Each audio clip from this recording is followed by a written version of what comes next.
Ассаламу алейкум. Кээ бир суроолор дагы бар, ошол боюнча жооп берип койсом. Мисалы үчүн мына остеохондроз позвоночника. Бунун ичине баягындай моюндун оорусу, баштын оорусу, могу желкелердин оорусу, арканын оорусу, белдин оорусу, бутка берген оору, колго берген оору, ушулар баардыгы ошо мындайча айтканда остеохондроз позвоночниканын ичине кирет да булчу. Анан кээ бирлер тоже сурагандар көп болот да. Мисалы үчүн эмне үчүн лечение алгандан кийин кайта эле ооруй берет. Бир 2-3 айдан кийин эле кайта ооруп баштайт депчи. Бул эмне үчүн ооруй берет? Бул остеохондроз деген бул адам өзүнүн ушу жүрүш турушу менен, жүрүм турум менен аркасынан пайда болгон оору да. Бул баягы причина остеохондроза бул баягындай неудобная поза, экинчиден баягы шамалдатып алса булчуң тарамыштар ошон үчүн тырышат да. Бир неудобный позада көп отурса адам, мисалы үчүн шейный остеохондроз эмнеден пайда болот? Бул баягы адам мынтип үкүрөйүп отурса, машина айдаганда, телефонун кечке көрүп отура берсе, ушундай неудобный позалардан пайда болот да. Или, например, белдин грыжасы эмне үчүн пайда болот? Бул полусогнутый положенияда иштесе, отуруп алып, эңкейип иштесе көпкө чейинчи, тоже ошондон пайда болот. Экинчиси баягы шамалдагандан пайда болот да. Мисалы үчүн сквознякта турса, банядан чыккандан кийин жеңил кийинип алып жүрө берсе, ошондон пайда болот. Или кондиционер, вентилятордун алдында отуруп калса, ошо булчуңдар шамалдап ошон үчүн тырышат да. Ошондон пайда болот да бул остеохондроз деген ооручу. Анан эми мисалы үчүн лечение алып чыккандан кийин кайта эле баягы өзүнүн буга чейинки кылып жүргөн нерселерин өзгөртпөсө, анда кайта пайда болот да бул остеохондроз оорусучу. Кайта эле лечение алып чыккандан кийин кайта эле ошондой бүкүрөйүп басып жүрсө, кечке эңкейип алып иштесе, или кондиционер, сквозняктарда отура берсе, банядан кийин чыккандан кийин жылуу кийинбесе, анда бул оору кайта пайда боло берет да. Бул оору баягындай бир инфекционный оору сыяктуу эмес да. Мисалы үчүн бир инфекцияны жуктуруп алса сырттан, аны баягындай антибиотиктерди ичип анан жакшы болуп кетсе, кийин ошол инфекцияга жанына барбаса эле адам оорубай жүрө берет да, ошол инфекционный оорулар мененчи. А бул остеохондроз андай эмес, бул адамдын ичинен келип чыгып аткан оору да. Ошон үчүн баягы суроого жооп да булчу. Если баягы правилалар сактабаса, анда кайта ооруй берет да адамчы. Анан дагы бир нерсе бар, бул суроо деле эмес, баягы кээ бир адамдар баягындай айтышып калышат да, эмне үчүн врачтар корс сүйлөйт или там ташпоор болот депчи. Бул эми мындайча айтканда профессиональная деформация да булчу. Мисалы үчүн ар бир пациенттин положениясына кирип, ушундай оору экен, анан мындай ооруп калыптыр, мындай деп ойлоно берсе враччы, анда ал врач нерви тез эле чарчап, профессиональный выгорание болуп калат да. Ошон үчүн врач баягындай психологический защита катары көп баягындай пациенттин собственный баягы внутренний ощущениясына көп анча көңүл бурушпайт да врачтарчы.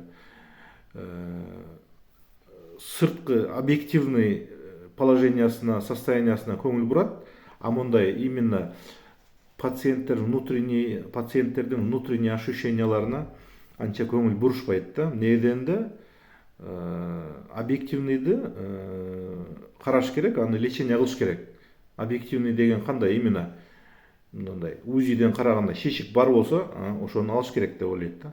Анан мындай шишип атат, анан монт ичим мындай болуп атат, анан муну тамак жесем мындай болуп кетет, анан мындай болуп кетет деп объективный анализдерди карашат сразу, керектүү нерсеничи. Жөтөлүп атса рентген или компьютерный томография кылышат, или там башы ооруп атса МРТсин көрүшөт. Ошентип баягы объективный методдорду колдонуп ошого карап лечение кылышат да. Анан баягы өтө эле онун пациенттин положениясына кире берсе, анда баягы ар күнүгө мисалы үчүн ойлоп көрөлү, күнүгө бир 20-30 пациенттин положениясына кирип баягы жан ооруп баягындай не деп коет, баягы аяй берсе ошо пациент, анда бул адам көпкө жетпей эле, ошол враччы көпкө жетпей эле баягындай психологический оорулар менен ооруп калышы мүмкүн да. Может быть, психический оорулар менен ооруп калышы мүмкүн. Выгорание болуп, отвращение пайда болушу мүмкүн да. Ошон үчүн баягы көп врачтар баягындай көбүнчө ташбоор болот да. Вот. Анан экинчиден баягы врачтар көбү баягындай черный юмор, шуткаларга жакын болушат да. Бул дагы баягындай да. Мисалы үчүн ар кандай жаман нерселерди көрө берсе, мисалы үчүн, тоже ал дагы адамды психологический жактан отупление калып келет. Ошон үчүн ошол жамандын ичинде баягындай авария, травма, операция, канды көрүп, ушундай болуп кечке көрө берсе, ошого баягы кайгырып, баягындай боло берсе, адам баягындай психологический отупление, отвращение пайда болот. Ошондой болуп калбаш үчүн ошол жаман нерсенин ичинен дагы юмор создавать этишет да. Ошентип баягы өзүнүн психологический защитасын мындай кандай десем, блокировка кылып турат да, баягындай ар кандай негативдерденчи. Ошентип баягы сактанат да, мисалы үчүнчү. Мисалы үчүн баягы согуштарда болот го, баягы бир китепте окугам да, баягы на Западном фронте без перемен дегенчи. Ошондо баягы согушту көрөөрүп баягы ушундай болуп калган, баягы шутка кылбаса, ол жинди болуп кетет да, алар солдаттарчы. Бирөөнүн колу үзүлүп кеткен, бирөөнүн путу үзүлүп кеткен, бирөө кыйкырып сөгүп атат, мындай ошолордун ичинен баягындай юморго айланып баягы психологический срыв болуп, крышасы кетип калышы мүмкүн да ошо адамдынчы. Ошон үчүн баягы көп мындай хирургический профилдерде, акушер-гинекологдордо, мындай травматологдордо ошондой черный юмор көбүрөөк болот да. Ошону айткым келип атат, баягы бул психологический защита да, мындайча айтканда. И баягы мен айткандай, эмне үчүн врачтар көбү ташбоор, кичине грубыйраак, чорт сүйлөп, резкий мынтип. Бул дагы ошол защитанын бир түрү да. Антип баягы четко, ясно, конкретно отрезать этип айтылбаса, баягы сознанияда илешип жүрө берет да ошол нерсечи. Мисалы үчүн пациент күнүгө 20 пациент, 30 пациент келсе адамды, мисалы үчүн дежурствого, баягы ар бир адамды мээге сактай берсең тоже, ошон үчүн баягы мээ психологический нагрузка берет да ошолчу. Подвешенным состояние кылып мээде сакталып тура берсечи.